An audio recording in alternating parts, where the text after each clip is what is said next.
اوكي، من داخل اكاديميه سكول الصحراء الدوليه لوش كونغ فو مع لاعب من اللعيبه المميزه تحت سن 10 سنوات 8 سنوات، اللاعب ابراهيم هاني الملقب بابراهيم هوجن. اكشف وشك كده يا كابتن بعد اذنك، وشك نزل ايدك.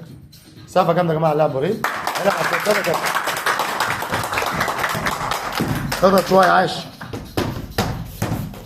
الله اكبر عليك، دوس شويه اسمع صوت رجلك، دوس، عاش. احسن وحش، اقوى، عاش. اوكي، اجمع عندي هنا يا كابتن، انا هنا ما اتكلمش، ثابت مع اللاعب ابراهيم هاني. هنساله بعض الاسئله على الهواء، هو ما كانش متوقع ان انا هسجل معاه، هو يعرفنا بنفسه اكتر. اسمك ايه؟ ابراهيم. لا، اسمك بالكامل. ابراهيم هاني منصور. ابراهيم هاني منصور. ابراهيم هاني، بتلعب كونغ فو بقالك قد ايه؟ شهرين.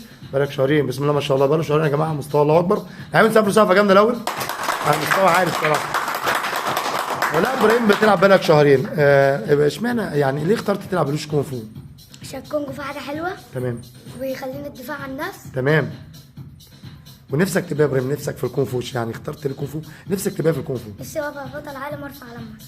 نفسي ابقى ايه؟ ابقى بطل عالم وارفع علم مصر. بطل العالم وارفع علم مصر. يا جماعه نحاول نسافر سقفه جامده قوي. ده نموذج يا جماعه مشرف للعبه لوش كونغ فو، منتخب ابرواش مع الخبير المصري كابتن السيد زعيم. ان شاء الله بنتمنى اللاعب ابراهيم ان شاء الله يمثل مصر في بطوله العالم، ونحاول نسافر سقفه جامده. انزل حط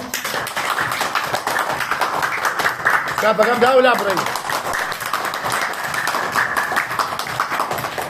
والى اللقاء في فيديوهات اخرى مع الخبير المصري كابتن سيد زعيم.